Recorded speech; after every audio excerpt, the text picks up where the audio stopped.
नमस्कार दोस्तों। आज सबसे पहले मैं थैंक यू बोलना चाहूँगा अपने सभी कस्टमर्स को और साथ ही अपने मेंटोर और टीम LIC को इस मेडल के लिए थैंक यू सो मच। आप लोगों की वजह से आज ये सम्मान मुझे मिला है। Thank you so much. दोस्तों, लास्ट वीडियो में हम लोगों ने डिस्कस किया था MDRT होता क्या है।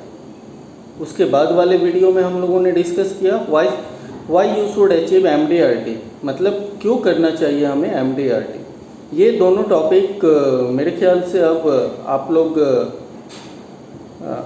समझ गए होंगे ठीक से। अब नेक्स्ट हम आज बात करते हैं कैसे करना चाहिए हमें MDRT, या क्या करना चाहिए हमें MDRT के लिए, how you should do for MDRT। तो दोस्तों, MDRT के लिए सबसे पहले आपको रिलेशन बिल्डअप पे काम करना पड़ेगा। रिलेशन बिल्डिंग करनी पड़ेगी अपने क्लाइंटों के साथ, अच्छे रिलेशन। मैं एक एग्जांपल देता हूँ आपको, आपके लिए उदाहरण होगा, मेरे लिए प्रैक्टिकल था क्योंकि मेरे साथ हुआ है ये। कल मेरे एक क्लाइंट का बर्थडे था। क्लाइंट HNI हैं और मैं उनके घर सुबह के 8:30 बजे बुक लेके पहुंच गया।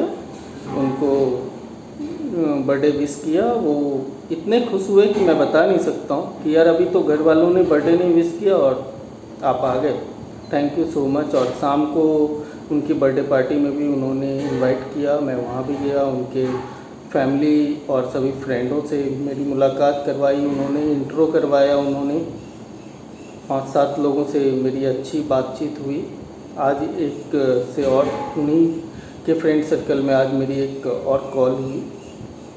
तो ये होता है रिलेशन बिल्डिंग। तो इसके बहुत सारे आइडियाज़ हैं, इसके लिए मैं एक सेपरेट वीडियो बनाऊंगा आपके लिए कि रिलेशन बिल्डिंग के लिए कैसे किया जा सकता है। तो ये एक छोटा एग्जांपल दिया। तो MDRT करने के लिए, क्योंकि हमें प्रीमियम ज़्यादा चाहिए, कमीशन ज़्यादा अर्न करना है, अच्छा अर्न करना है, तो रिलेशन अच्छे चाहिए, तभी अच्छे बिजनेस आएंगे और अच्छा अर्निंग होगा और तभी हमारा टारगेट अचीव होगा। और दूसरा पॉइंट है इसके लिए,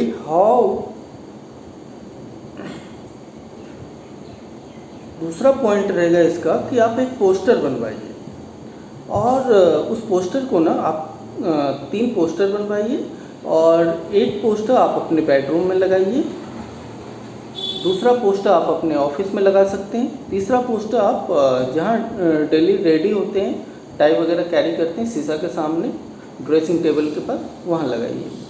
और उस पर MDRT लिखा होना चाहिए। जो आपका टारगेट है, जो आपका गोल है, वो लिखा होना चाहिए। कहते हैं कि इससे उस चीज़ के प्रति, जो भी आपका टारगेट है, MDRT, COT, TOT, उसके प्रति आप अट्रैक्ट होते हैं और आपका वो टारगेट ईजिली और जल्दी अचीव हो जाता है। थर्ड पॉइंट रहेगा कि आप अपने क्लोज फ्रेंड सर्कल में, अपने ब्रांचेज में, अपने मेंटोर के साथ, अपने फैमिली मेम्बर के साथ, अपने ब्रांच मैनेजर के साथ डिक्लेयर कर दीजिए कि आप MDRT कर चुके हैं, कर लेंगे, कर रहे हैं, व्हाटएवर। आप एक डिक्लेरेशन दे दीजिए अपनी तरफ से कि जी एनी हाउ हो जाएगा। उस प्रेशर में क्या होता है कि आपका काम आसानी से हो जाता है, आपका बिजनेस भी होने लगता है, आप बिजनेस के लिए भागने भी लगते हैं और आराम से आपका टारगेट अचीव हो जाता है। फिफ्थ पॉइंट रहेगा कि आप अपने टारगेट को ना, जो भी आपका शॉर्टफॉल है आज के डेट में, मान लेते हैं कि आपने 5 लाख की अर्निंग कर ली है तो आपका 3 लाख का लगभग शॉर्ट है, 795 अपने को करने हैं, तो लगभग 3 लाख का शॉर्टफॉल है। तो शॉर्टफॉल को ना आप मंथली टारगेट कर लीजिए। अभी अपने पास जो टाइम है, अगस्त ख़त्म हो चुका है ऑलमोस्ट, सितंबर, अक्टूबर, नवंबर, दिसंबर, ऑलमोस्ट 4 महीना है अपने पास। और उस टारगेट को 3 लाख जो आपका शॉर्टफॉल है या जो भी शॉर्टफॉल है उसको डिवाइड कर लीजिए मंथली में, और फिर उसके लिए आप काम कीजिए तो आपको टारगेट छोटा दिखेगा और आप आराम से अचीव करते जाएंगे। और लास्ट में थोड़ा बहुत शॉर्टफॉल रह भी गया तो वो आराम से हो जाता है। दिसंबर मंथ में बिजनेस आराम से हो सकता है, उसको किया जा सकता है। और 6th पॉइंट रहेगा इसमें कि आप अपने प्लान को, डेली की जो प्लानिंग होती है वो घर से निकलने से पहले आपकी डायरी में नोटेड होना चाहिए कि आज मुझे फ्रेश कॉल कितने करने हैं, उनके नाम क्या हैं, उनका एड्रेस क्या है, जाना कितने बजे है, सर्विस कॉल कितने करने हैं, सारा कुछ आपके पास ऑलरेडी रेडी रहना चाहिए कि मुझे घर से निकलने के बाद ये काम है। ब्रांचेज के काम है तो ब्रांचेज, मतलब सब कुछ रेडी रहना चाहिए आपके पास। और आप उस हिसाब से, ये नहीं कि आप घर से निकल रहे हैं, ऑफिस जा रहे हैं, ऑफिस में बैठ रहे हैं, फिर प्लानिंग कर रहे हैं कि अब मुझे यहाँ जाना है या वहाँ जाना, उसमें आपका मैनेजमेंट प्रॉपर नहीं होता, टाइम मैनेजमेंट, और फिर आप लैक रह जाता है आपके टारगेट को अचीव करने में। सेवेंथ पॉइंट है कि आप अपने प्रीमियम साइज़ को थोड़ा इंक्रीज कीजिए। सपोज करते आप किसी क्लाइंट के पास जाते हैं, 60,000 रुपया महीने की प्रीमियम की, 60,000 रुपये साल के प्रीमियम की बात होती है, राइट। मान लेते हैं कि एक आप जीवन उमंग समझा रहे हैं, 10 लाख का आपने क्लाइंट को समझाया, 80,000 रुपये के लगभग प्रीमियम आया साल के। अब जब उसी क्लाइंट को वही प्लान 10 लाख की जगह 25 लाख का समझाएं या 20 लाख का आप समझाएं, बट आप उसको मोड कर दीजिए, मंथली मोड में कर दीजिए या क्वार्टरली कर दीजिए, हाफ ईयरली कर दीजिए, तो प्रीमियम उनको थोड़ा कम लगता है और फिर वो सोचते हैं और उनके लिए इजी होता है। अब देखिए, मेरी सैलरी मान लेते हैं कि 10 तारीख को आती है और 15 को मेरा कोई ECS है तो आराम से चला जाता है, कोई दिक्कत नहीं होती। तो इसी तरह से आप कुछ ECS मोड में करने की कोशिश कीजिए और प्रीमियम साइज उससे बढ़ेगा आपका।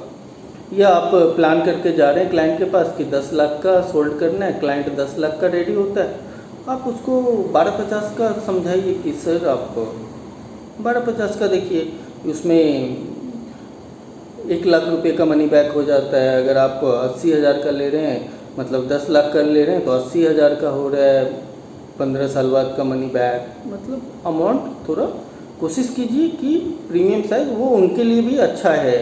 देखिए, आज हो सकता है उनके लिए 80,000 रुपये थोड़ा वैल्यूएबल लगे, लेकिन 5 साल बाद जब उनके 5 इंक्रीमेंट लग जाते हैं या उनका बिजनेस में है तो बिजनेस ग्रो कर जाता है, तो वो उनके लिए इजी होता है। फिर वो सोचते हैं कि यार मैच्योरिटी कम आया, क्यों नहीं सोचेंगे, क्योंकि मैच्योरिटी हमेशा उस टाइम के हिसाब से वैल्यूएट होता है, वैल्यू किया जाता है कि जी हमें 10 साल 15 साल बाद क्या मिल रहा है उसके हिसाब से। और प्रीमियम भी देखना चाहिए हमें कि भाई, तो इसीलिए हमारी कोशिश रहनी चाहिए कि टिकट साइज़ थोड़ा बड़ा हो, प्रीमियम थोड़ा अच्छा है, ताकि क्लाइंट को मैच्योरिटी भी अच्छा है, मनी बैक्स है तो मनी बैक्स भी अच्छा है, तो क्लाइंट को भी अच्छा लगता है। आपको डेलीगेशन थोड़ा मान लीजिए मुझे MDRT करना है, तो उसके बारे में थोड़ा सर्च वगैरह करते रहना पड़ेगा, पढ़ना पड़ेगा उसके लिए कि हमें कैसे करना है वगैरह। आपको थोड़ा सर्च वगैरह करते रहना पड़ेगा, पढ़ना पड़ेगा उसके लिए। आपको लगता है आपको सर्विस कॉल के बाद आपके पास टाइम नहीं है, तो आप स्टाफ रखिए और स्टाफ से सर्विस का काम कराइए। आप पूरी तरह से न्यू बिजनेस के लिए होइए। तो ये सब चीज़ें आपको थोड़ा ध्यान देना पड़ेगा और आराम से होगा। कुछ बहुत हार्ड नहीं है, बहुत बड़ा टारगेट नहीं है MDRT। ये तो हमारा बेस है, हम आप जिस प्रोफेशन में है दोस्तों, ये उसका बेस है, ये पहला सीढ़ी है, यहाँ से तो शुरू होता है। तो इतना तो है और होना ही चाहिए अपने पास। Thank you so much. Next video में